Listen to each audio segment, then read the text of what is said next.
Halo teman-teman, selamat datang di Guru BK Channel. Di video ini saya akan membahas tentang buku bahasa Inggris yang berjudul The Book of Complete English Grammar.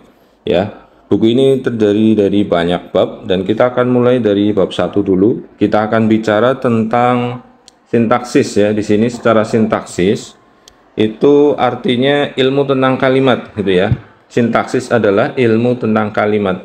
Ketika kita bicara kalimat bahasa Inggris, kita tentu harus mulai dari yang namanya word atau kata, kemudian phrase, frase, ya, kemudian clause, klausa, terakhir adalah sentence atau kalimat, ya. Kita belajar dari kata, frase, klausa, dan kalimat, karena ini yang menyusun sebuah kalimat, ya. Dimulai dari dasar yaitu kata itu sendiri. Kemudian dalam bahasa Inggris ya teman-teman, kata-kata dalam bahasa Inggris itu dibagi atas 8 bagian ya.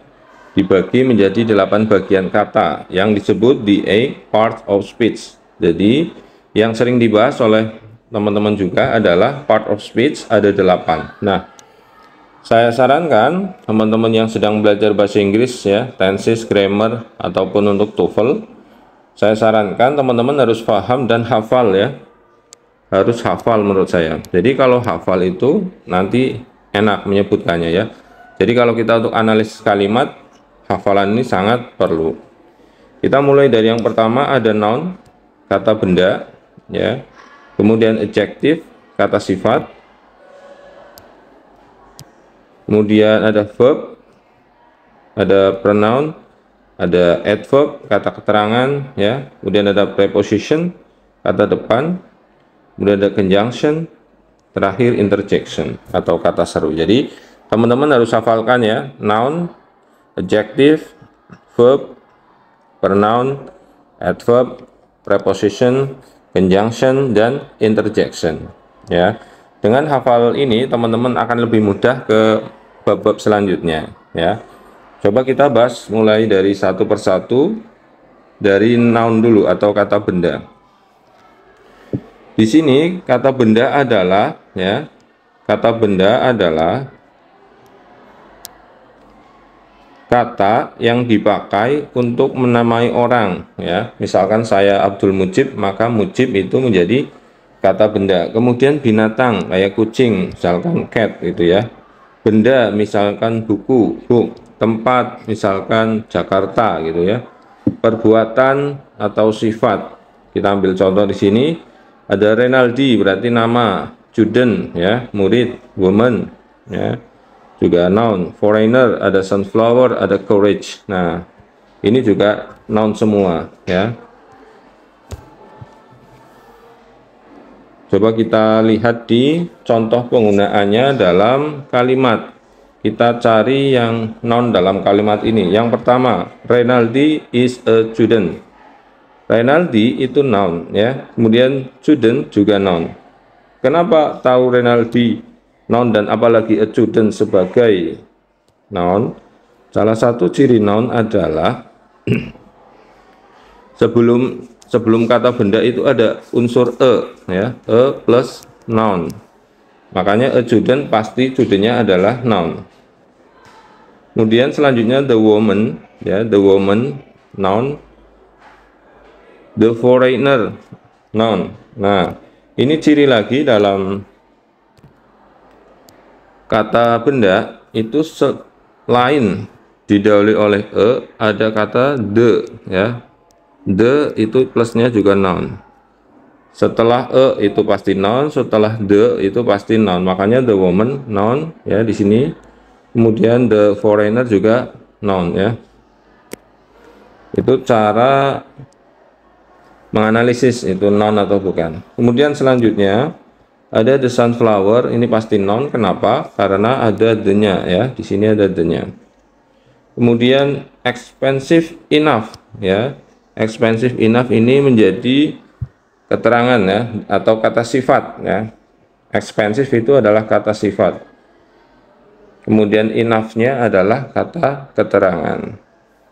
Tapi ini poinnya di sini adalah teman-teman tahu mana yang noun ya. Kalau yang pertama tadi ada Renaldi, ada student, ada the woman, ada the foreigner, kemudian the sunflower. Itu ya. Dan sekarang kita akan belajar tentang yang kedua, yaitu adjective ya, atau kata sifat. Apa sih kata sifat? Kata sifat adalah kata yang membatasi atau memberi sifat pada kata benda atau kata ganti ya. Misalkan di sini ada handsome ya, ada honest, ada patient, ada good, ada for ya. Kita contoh dalam kalimat,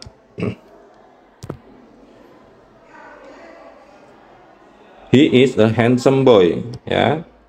Mana adjektifnya adalah yang handsome ya. Kemudian di sini ada a. Tadi di penjelasan sebelumnya kalau a itu katanya setelahnya harus noun ya.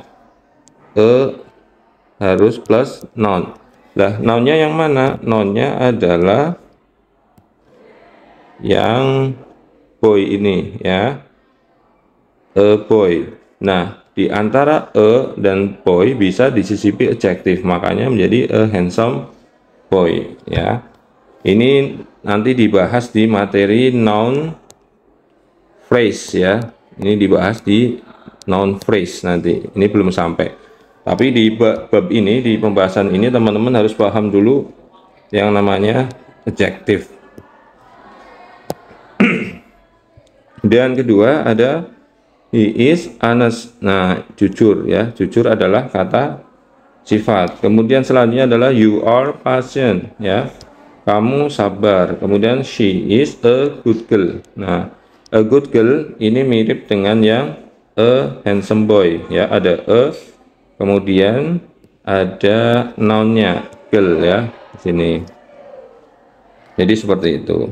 Kemudian terakhir, contoh terakhir, there are 40 students in this class. Nah, ada 40 lah. 40 ini merupakan adjective ya. Kalau nounnya pasti ini ya, student ya. Nah, student ini adalah nounnya. In this class. Nah, this class juga noun ya. Jadi kurang lebih seperti itu di pembahasan video ini. Kita sudah belajar mengenai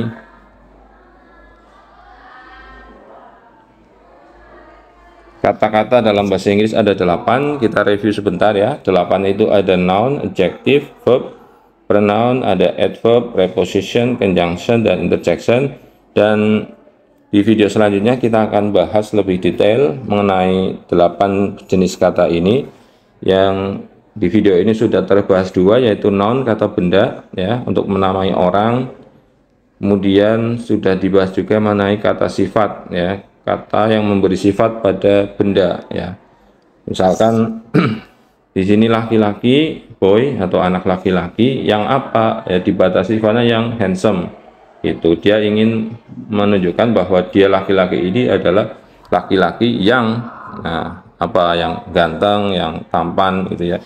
Yang she is a good girl juga sama ya, membatasi bahwa mensifati gitu, mensifati gadis itu sebagai gadis yang cantik. Dan yang he is honest juga sama, mensifati dia orang yang jujur, kamu orang yang sabar. Kemudian yang sini adalah ada 40 murid, jadi memperjelas ya, mensifati dari noun itu sendiri. Oke, kurang lebih sekian di video ini, semoga bermanfaat. Jangan lupa like dan subscribe-nya, semoga channel ini terus berkembang dan memberikan manfaat lebih banyak lagi.